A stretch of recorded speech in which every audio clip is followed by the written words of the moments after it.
Hello everyone. बच्चों, आज की इस वीडियो में हम कक्षा 7वीं की हिंदी विषय के कार्यपत्रक 22 करने वाले हैं, जो कि आपकी 5 अक्टूबर की वर्कशीट है, जिसका विषय है रक्त और हमारा शरीर। ठीक है, तो आपकी वसंत की पाठ्य पुस्तक से लिया गया है। तो प्यारे बच्चों, क्या आप जानते हैं कि रक्त का हमारे शरीर में क्या कार्य होता है? तो आप सभी की जो बॉडी होती है उसके अंदर क्या होता है? रक्त होता है। रक्त मतलब ब्लड होता है, खून होता है ना, रक्त का मतलब। ठीक है, तो यहाँ पर आप सभी लोग जानते हैं कि हमारे शरीर में क्या होता है, जो खून होता है उसका क्या काम होता है, उनमें कौन कौन से तत्व विद्यमान होते हैं, यानी हमारा जो ब्लड होता है उसके अंदर कौन कौन से एलिमेंट्स होते हैं, उनकी क्या विशेषताएं होती हैं। तो चलिए हम अपनी पाठ्यपुस्तक बसंत भाग 3 के एक पाठ रक्त और हमारे शरीर को पढ़कर अपने इन प्रश्नों का उत्तर ढूंढने का प्रयास करते हैं। ठीक है, पाठ का नाम है रक्त और हमारा शरीर। इसी क्रम में हम आज पाठ के इस अंश को पढ़कर रक्त और अपने शरीर के बारे में अपनी समझ को बढ़ाते हैं। तो देखो, यहाँ पर दिव्या अनिल की छोटी बहन है। अब दिव्या जो है अनिल की छोटी बहन है और अनिल जो है वो दिव्या का भाई है। यूँ तो वे शुरू से ही कमज़ोर है। तो दिव्या जो है वो शुरू से ही बहुत कमज़ोर है, लेकिन इधर कुछ दिनों से उसे हर समय थकान महसूस होती रहती है। मन किसी काम में नहीं लगता, भूख भी पहले से कम हो गई है। ठीक है, तो ये दिव्या के साथ क्या हो रहा है? पहले तो वैसे तो कमज़ोर है ही वो, और साथ ही साथ उसे अब क्या हो रहा है? थकान भी महसूस हो रही है, मन किसी काम में उसका लग नहीं रहा है, भूख भी उसे कम हो गई है। तो अस्पताल में उसे डॉक्टर ने देखा तो उसे कहा, लगता है दिव्या के शरीर में रक्त की कमी हो गई है। तो जब हमारे शरीर में रक्त की कमी हो जाती है तब हमें थकान महसूस होती है, हमारा मन जो है किसी भी काम में नहीं लगता है। ठीक है, भूख भी हमारी कम हो जाती है।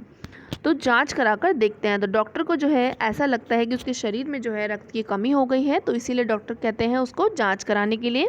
तो यह कहकर उन्होंने दिव्या को रक्त की जांच के लिए पास के एक कमरे में भेज दिया। ठीक है, अब दिव्या जो है डॉक्टर के पास चेक करवाने के लिए गई है, तो अब डॉक्टर ने उसे पास के कमरे में भेज देते हैं चेक करवाने के लिए। तो वहाँ पर अनिल को अपनी ही जान पहचान की डॉक्टर दीदी दिखाई दी। अब अनिल उसका भाई था, तो उसकी ही जान पहचान की कोई दीदी थी उसको दिखाई दी, जो कि एक डॉक्टर थी। तो डॉक्टर दीदी ने कहा कि कहो अनिल, कैसे आना हुआ? तो अनिल ने बताया कि डॉक्टर ने दिव्या को खून की जांच के लिए आपके पास भेजा है। तो इतना सुनते ही डॉक्टर दीदी ने दिव्या की उंगली से रक्त की कुछ बूंदें एक छोटी सी शीशी में डाल ली। यानी जब आप ब्लड टेस्ट करवाने के लिए जाते हो तो आपकी उंगली से थोड़ा सा रक्त निकाला जाता है, ब्लड निकाला जाता है, और उसको फिर छोटी सी शीशी में रखा जाता है। उसके बाद उसे स्लाइड पे लगाते हैं। ठीक है, तो उन्होंने भी ऐसे ही किया, कुछ बूंदें रक्त की निकाली, उसके बाद उसको स्लाइड पर लगा दिया। फिर अनिल से बोली कि अनिल, तुम कल अस्पताल से रिपोर्ट ले जाना। यानी अब वो ब्लड टेस्ट हो चुका है, अब कल जो है उसको रिपोर्ट मिल जाएगी। तो ठीक है, अब आगे जो रिपोर्ट में क्या क्या चीज़ें आती हैं वो हम नेक्स्ट वर्कशीट में करेंगे। चलिए अब इसके क्वेश्चन आंसर्स करते हैं। प्रश्न 1 आपको दिया हुआ है कि दिव्या के शरीर में खून की कमी क्यों हुई होगी, लिखिए। तो दिव्या जो है वो कुछ दिनों से ठीक से खा पी नहीं रही थी, इसीलिए जो है उसके शरीर में खून की कमी हो गई। जब हम खाना ठीक से नहीं खाते हैं तो हमारे शरीर में खून की कमी हो जाती है। प्रश्न नंबर 2 दिया हुआ है कि आपको किन किन कार्यों को करने से थकान होती है। तो हमें जो है कई मंजिल जीने चढ़ने से थकान होती है। ठीक है, जब हम ऊपर की तरफ चढ़ते हैं तो हमें थकान होती है। तीसरा है, खून की जांच से कौन कौन से रोगों का पता लगाया जाता है। तो खून का जब जांच होती है, जब आप खून का टेस्ट करवाते हो तो उसमें बहुत सारे जो है रोगों का पता हम लगा सकते हैं। तो अचानक वजन घटने से खून की कमी होती है। ठीक है, पॉलीसाइथीमिया होता है, इन्फेक्शन होता है, रक्त विकार है। तो ये कुछ ऐसी बीमारियाँ हैं जिनका हम जो है कुछ विशेष कैंसर होते हैं, जैसे ब्लड कैंसर हो गया।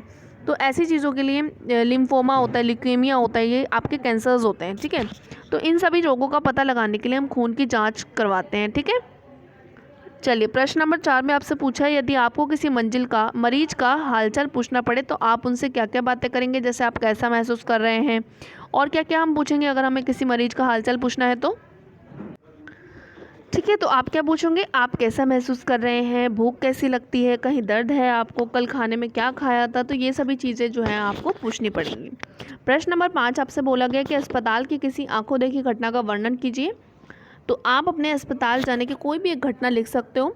तो जैसे लिख सकते हो, मैं पिछले हफ्ते पेट दर्द होने पर अस्पताल गया था, वहाँ एक 10 साल की लड़की आई थी जो बिल्कुल पीली पड़ी हुई थी। डॉक्टर ने उसके खून की जाँच की तो उसे पीलिया ग्रसित बताया। डॉक्टर ने उसे फल और हरी सब्जी खाने की सलाह दी और दवाइयाँ लिखी। ठीक है, तो इस तरीके से घटना आपको यहाँ पर लिख देनी है। तो आज के लिए इतना ही। जाने से पहले प्लीज़ वीडियो को लाइक करके जाना। मिलते हैं नेक्स्ट वीडियो में, तब तक के लिए बाय बाय।